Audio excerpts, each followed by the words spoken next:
Hola Fernando, ¿qué tal? ¿Cómo estás, amigo? Hola, buenas. Bien, Bien. buenos días.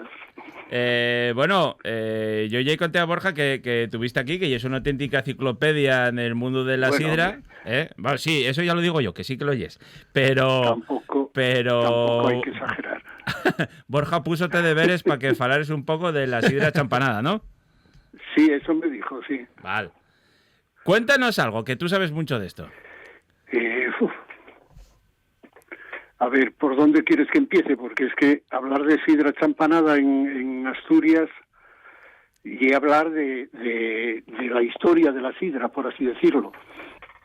Porque estamos de acuerdo que lo que es la cultura sidrera se basa sobre todo en lo que es el escanciado y lo que es el patrimonio de los yagares y demás, pero realmente quien empezó esta historia, cuando ni siquiera salía un litro de sidra de Asturias, fueron las champaneras, cuando empezaron ya, o sea, oficialmente en el 1857 con Zarracina, ya empezó la exportación, la fabricación, y como comprenderás, pues es hablar de mucha historia de sidra.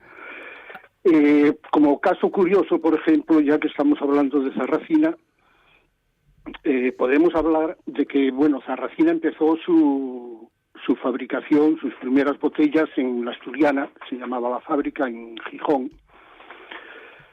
Y como anécdota, ya que el otro día me preguntabais por anécdotas, como anécdota decir que la primera botella de cava de Josep Raventós, o sea, de Codorniu, Sí. sale al mercado en 1872. Ajá. Cuando Tomás Zarracina llevaba 15 años sacando sidra al mercado. Claro, claro. O sea, pueden presumir de lo que quieran. El de ellos era un método champanois más fino, más elaborado. Sarracina hacía una segunda fermentación en botella, por así decirlo, con su propio gas, o sea, lo que se llamó la sidra espumosa. Claro, Saturada, etcétera, o sea, una champanización parecida a la francesa. claro. Entonces, a partir de ahí ya podemos hablar de lo que es toda la historia de la sidra. Detrás de Sarracina, pues vinieron algunas industrias como Cima, Hermanos Blanco, de Ribadesella, o Berreterra, o Muñiz, o Ballina, ¿no? Y otra más que yo me acuerdo que te lo había comentado cuando fui la otra vez, Sí.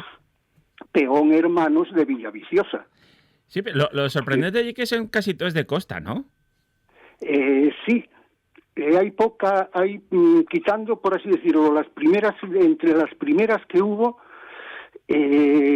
tenemos a Arias, o sea, hijos de Antonino Arias o Antonio Arias de la Praviana, que son de Corias de Pravia. Uh-huh. Hubo ahí una que precisamente Antonio Arias, estuvo involucrado en la creación de una champanera en Infiesto, que duró muy poco, o sea, se fundó en el 96, Arias, Nachón y Cía, que era la famosa sidra Pelayo, que luego la marca se fue cambiando de champanera en champanera, de hecho terminó también en Corias, y esa duró pues del 96 o sea, del 1896 a, creo que es al 1902, una cosa así, muy poco. Pero luego el resto, bueno, hubo otra la de Pola, la de las famosas bodegas asturianas, Princesas de Asturias, las bodegas de Pola, luego pasó a llamarse García Argüelles, luego fue Hijos de Perfecto García Argüelles, etcétera, ¿no? Que es así, ¿sabes? Nace en Coyoto. De hecho, ellos terminan cogiendo la fábrica del Águila Negra. Sí. Pero nace en el Coyoto de Siero. Ajá. No como Cima, que nace en el Coyoto de Oviedo. Ah, vale. Hay una pequeña diferencia. Sí, sí. que hoy en día yo no sé, vamos, está bien marcada porque Cima era lo que siempre se llamaba el Camino Real. De hecho es lo que es la avenida, esta avenida grande que hay en Coyoto, donde queda ahora, donde estaba Industrias Cima, que está ahora, creo que hay un centro de estudios y una historia así, pero eso pertenecía a Oviedo. Vale. Pero luego el resto, lo que dices tú, o sea, son Gijón, Avilés, Colunga, Corias, Villaviciosa, Avilés, Gijón... Todo con salida a puerto, claramente, porque todo está con salida. pensado sí, bueno, para exportación. Hombre, Fernando, puertos, lo que vamos a hacer, y una cosa, como sabes muchísimo de esto, un día vienes al estudio y nos lo cuentes reposado, porque yo creo que esto va a dar para muchísimo tiempo y vamos a aprovecharnos, como siempre, de tu sabiduría y hacemos un especial de esto también, si te parece. Da para mucho, claro. Da para mucho porque lo que se dice, cada champanera tiene una historia detrás y tiene una serie de anécdotas, más en aquellas épocas en que realmente cuando salían al mercado no sabían lo que iba a suceder.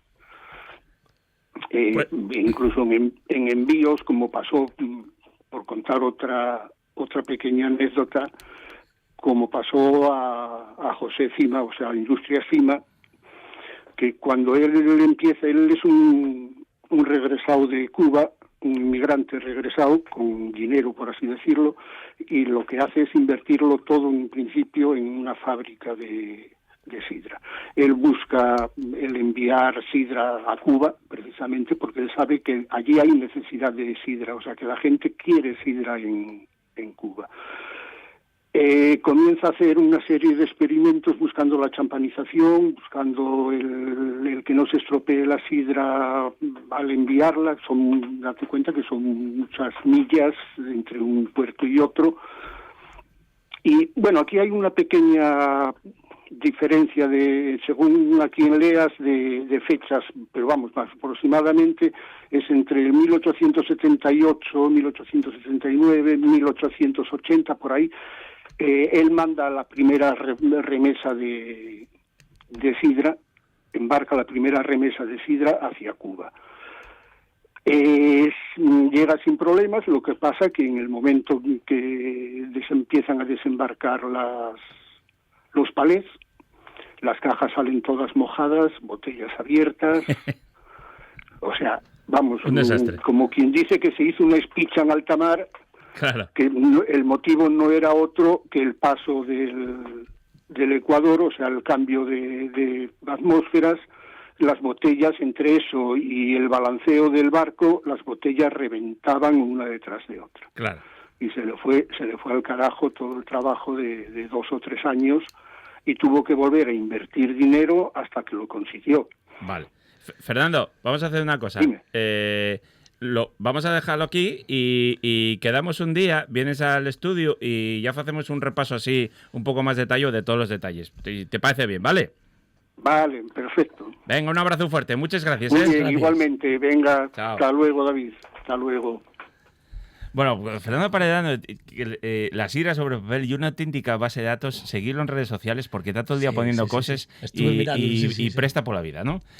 O sea, tú fue una de las fuentes de las que no, de hecho quedé maravillado con la cantidad de etiquetes que tiene, la cantidad de información que tiene en sus redes sociales sobre sidra. Pero bueno, hablé con más gente, ¿eh?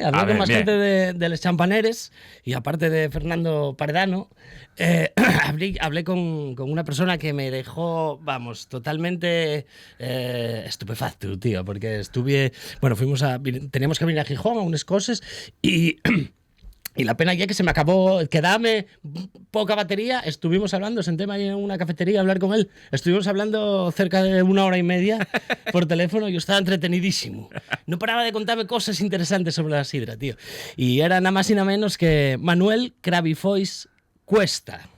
que é un estudioso e historiador del mundo de la sidra e autor del libro de Patria de Sidra que te enseñé el otro día, que voy a ir a buscarlo ahí, que vi que quedaba por lo menos uno. Sí. No voy a decir dónde por si alguien me lo quita. No, yo voy a agarrar otro también. Y donde se cuenta y analiza la historia de la sidra, de la industria champanera de Asturias entre los años 1884 y 1934.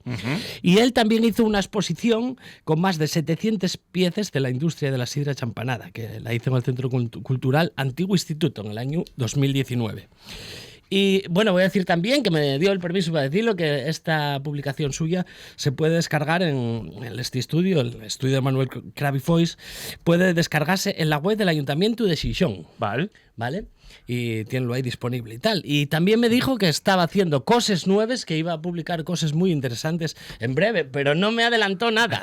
O sea, tuviste hora y media sacando, pero no hubo manera. Sí, bueno, contóme una cantidad de historias, muchas de las historias que nos dijo ahora Fernando, les iba apuntadas aquí como datos curiosos. La verdad que eso que nos dijo de lo del cava y un dato muy interesante, claro. que Zarracina, y la mayor parte de la gente no lo sabe, claro. Por el método Champanois ya hizo un tal. Y bueno, vamos a empezar un poco sobre todo con los métodos de la sidra con gas, digamos, vamos a llamarla así, porque aquí tengo apuntado como el primero, que fue el primero que se hizo en Asturias, que lleve la sidra estilo Champanois, que bueno, sabemos que lleve inspirada en el vino vinificado del champán de la región francesa. Y luego que llegó lo que hablábamos de la sidra por champanada, que lleve la gasificación por saturación. Y luego, bueno, tendríamos el otro estilo que ya sería más parecido a lo que es la sidra natural, que digamos que puede ser incluso una fermentación espontánea, digamos una sidra más ancestral. Vale. Bueno, como bien dijo Fernando, vamos a ir agilizando un poco, porque bueno, los datos que ya nos dio el primero fue Tomás Zarracina en el año 56-1857, y que la idea y la inspiración suya fue emular a Don Periñón. Y el dato curioso es que empezó 15 años antes que el cava de Josep Reventós. Y digamos que esta sidra era una sidra más compleja y más costosa de elaborar que la sidra por saturación. Por eso tuvo ese encaje, porque además de ser una cosa que era más sencilla, menos costosa, y el resultado era muy rico. Claro. Entonces era todo redondo. Claro. Bueno, el primer impulsor de esta sidra fue, como también nos apuntaba él, José Cima, de Industrias Cima, en el año 1884. Y bueno, también me habló de esta sidra Pelayo en las redes sociales. Y bueno, como bien dijo él, era un cubano retornado a Asturias, y probablemente me dijo Manuel que estuviese enfermo de tuberculosis en aquella época, que compra un llagar y comienza a elaborar sidra normal, y era un buen conocedor, que esto es muy importante decirlo, porque luego veremos que la sidra champanada está muy relacionada con la historia de la migración asturiana. Claro. Y él era muy buen conocedor del mercado cubano.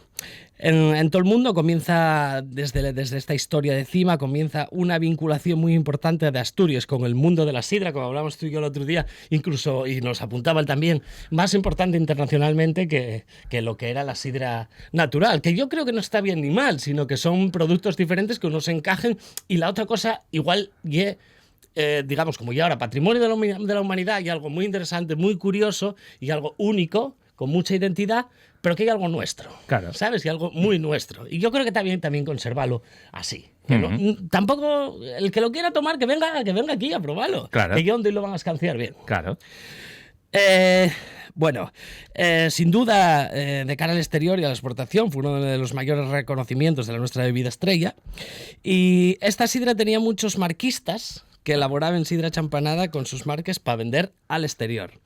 Fue muy popular en países con gran inmigración asturiana, como decíamos antes, como Cuba y Argentina, pero también llegó a países como la República Checa y Grecia. Hay que decir, sí, que había un comerciante griego, del que también hay constancia por etiquetes, que hacía una marca de sidra para exportar a Grecia, y del que se conoce una de las marcas de ellas era Enosis, que en griego quiere decir algo así como unión. Tuve que buscarlo, por internet me traducirlo. Hay que decir también que a principios del siglo XX Argentina era la tierra prometida, incluso competía con Estados Unidos como potencia mundial. Claro. Que yo también esto para mí en cosas nuevas. Sí. Yo, a ver, nacimos en otra época y... Claro, hay claro, cosas, ya el orden mundial ya era otro, ¿eh? Pero, claro. o sea, yo flipé con el peso que tuvo Asturias con la sidra champanada en la industria y el mercado mundial. O sea, que muchas otras naciones que conocemos hoy en día están incluso preocupadas por el nuestro auge con la sidra champanada. Siempre estas marcas de sidra se escogía que tuviesen un gancho con esa emigración. Claro. ¿Vale? Un gancho. Luego veremos entraban por ahí, los centros asturianos. Exacto.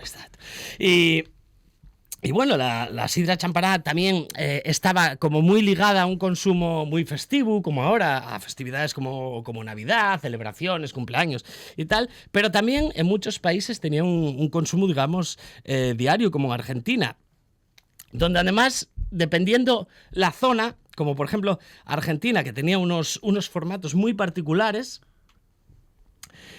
el gaitero vendía en Cuba lo que ahora intentamos introducir, que era el botellín pequeño. Ajá. Digamos que el botellín pequeño, no sé si era el formato de 33, en aquella historia vinieron a apuntarme que era más un formato entre los 22 y los 25 centilitros. Sí. En Cuba era el que más se vendía. Y luego tenían que hacer unas medidas aparte para el mercado inglés. Ajá. O sea que para cada sitio tenía su formato. Bueno, ya ves que los ingleses siempre son raros para todos. Sí. Conducen por la izquierda. Eso. Que tienen las millas. Tienen las millas, tienen la pinta. Eso. Para beber todo para arriba, a lo grande. De ahí para arriba, ¿vale? De las medidas normales Un para arriba. botellín de 22 centilitros no llena para ellos, No, claro. claro. Aquí serían de... Como siempre digo yo, joder, cuando voy a comer por ahí, digo yo, joder, es que una botella de vino no lleva ni un litro. Claro, una botella de vino tiene que ser de litro, por lo menos. Yo no sé, porque luego no, es que ya es la medida perfecta para comer. Será la medida perfecta para comer para ti. Claro, yo luego tengo que beber 2. Ya no bebo 1 litro, sino que bebo 1,5 litros. Claro. Bueno, hay que decir que Cima intenta competir con ingleses y norteamericanos en la industria de la sidra por saturación, y que hay algo que tiene mucho significado para Asturias. Incluso los franceses, cuando sale la sidra achampanada de Cima, elogian la presentación de la sidra diciendo que era muy parecida a la presentación del champán y que era una botella muy elegante. Ajá. En otros sitios como se conoce también en los tiempos actuales, llegó a llamarse también como el champán de los pobres. El champán de los pobres. Sí, porque claro. bueno, era una bebida más barata. Más barata y más accesible para todos. Digamos que era una bebida más democrática que el champán. Sí, popular, del pueblo. Exacto. Que es lo que nos presta. Incluso lo que decíamos antes de los ingleses, que estaban preocupados por el nuestro auge con la sidra champanada. Incluso el cónsul británico en La Coruña está muy atento a los avances de la sidra, ya que siempre estaba alerta en posibles competencias y llega a mencionar esto con preocupación en una nota enviada a las instituciones británicas, y dice: asturianos, un pueblo muy emprendedor. Bueno, dirá en inglés, vale, todo esto. Asturianos, de country. Un pueblo muy emprendedor acaba de sacar un producto que nos puede hacer mucho daño, refiriéndose a la industria de la sidra. Increíble. En esa época, además, la sidra champanada era un éxito internacional total. Y yo he copiado esta sidra de Cima, evidentemente, como pasa con todo, posteriormente por el resto de... Ellos hicieron lo mismo, claro. Ahora Somersby la topes en cualquier supermercado del mundo y es sidra inglesa gasificada y, por cierto, bastante mala. Que viene a ser lo mismo que hacíamos aquí, tenemosla aquí, y seguramente que mucho mejor es porque la sidra con la que se hace... Eso oye. La sidra gasificada, claro. Aunque sea una gasificación por saturación, que no sea un estilo de Brut, yo a partir de sidra asturiana. Eso oye. ¿Y qué mayor calidad puedes encontrar que una sidra asturiana? Efectivamente. Es que eso cae de cajón. Incluso que ahora hasta los vascos intentaron sacar, estaba tan en auge la sidra vasca, muchas de las marcas hacíanse con un carácter vasco y enfocado al público de Euskadi, pero por supuesto estaban hechas todas en Asturias. Ay, amigo. El gaitero tenía una marca que elaboraba para el País Vasco que se llamaba Euskaria, y Beleterra y Cangas tenía una marca que se llamaba Pelotari. ¿Pelotari? Pelotari. Eran sidras elaboradas en Asturias, pero enviadas para el mercado vasco. Ajá. Y Zarracina también tenía una sidra, pero no dedicada al País Vasco, sino que estaba enfocada, para que veas las vueltas que daban los comerciantes de la época, estaba enfocada a la emigración vasca en América Latina. Ajá. Y la vendía para allí con la marca Sagardúa. Claro. Ríete tú del marketing ahora, ¿eh? Lo que tenían que hacer de aquello sin internet ni nada. Sí. Era flipante. Y funcionaba. Y claro, yo creo que esta gente también funcionaría ahora, ¿eh? Sí, seguro. Seguramente. Y como detalle, la primera sidra con gas vasca no llega hasta el año 1897. Claro. Que estábamos hablando que aquí, vamos, ya desde el 57 ya teníamos la sidra champanuesa y desde el 84 ya teníamos la sidra 40 años. Por saturación. Y bueno, volviendo un poquitín al mercado argentino, donde, como detalle curioso, Sí. Eva Perón regalaba todos los años, con marca propia institucional y con su propia imagen, 1,5 millones de botellas de sidra champanada. Callao. Para las Navidades. Ah. Sí. Elaborada en Asturias. Alguna de ellas elaborada en la champanera del Nora, que hablaremos en un ratín de ella. Respecto a la política, ya estamos ahora con Eva Perón, a la política y a la sidra champanada, había una ideología que era muy común en los champaneres, de lo que hablábamos el otro día, que eran los melquiadistas, que eran unos republicanos liberales seguidores de Melquiades Álvarez, natural de Xixón. Bien. También. Bueno, durante 40 años la sidra champanada sigue creciendo, incluso llegan a montar llagares en países donde se había exportado con anterioridad esa sidra, como Argentina, que se señala aquí en un escrito de la época, la señaldad de la inmigración fue clave en la expansión de la sidra champanada. Figuras relevantes, Amadeo Álvarez Builla, conde del Real Agrado. Ah, sí, bueno, que ahora son los vinos de Rioja. Los vinos del Gaiteru, Eso, que hizo la primera línea de fabricación automatizada e invirtió mucho dinero en la sidra. Vale. También hay algún dato curioso en la publicidad de la sidra, donde la marca La Aldeana hizo un display a tamaño real de Mary Pickford, la novia de América. Para llevar a las exposiciones de la sidra y tal. Y luego, bueno, hablando un poquitín del gaitero y tal, el fundador fue el llagarero más ilustrado de la época, Alberto del Valle. En 1890 comienza a hacer sidra, pero bueno, con el estilo champanoise, y luego se pasaron a la sidra por saturación, por precio, digamos. Y que la imagen de los gaiteros en esa época estaba probablemente escogida también por el gancho que tenía para la inmigración, y eso que los gaiteros, me comentó Manuel, no estaban especialmente bien vistos, sino que tenían un poco de fama de viva la Virgen y de vividores. Y vividores. Claro. Sí. Claro. Y luego, bueno, apuntóme también que hablé con José Luis del Campo Corujo, que tiene un estudio sobre la champanera de la Pola, y que, bueno, explicóme, tengo aquí un tal, pero igual no nos da tiempo a comentarlo todo. Pero que igual podemos hacer una segunda parte. Yo creo que sí. Pues yo creo que sí.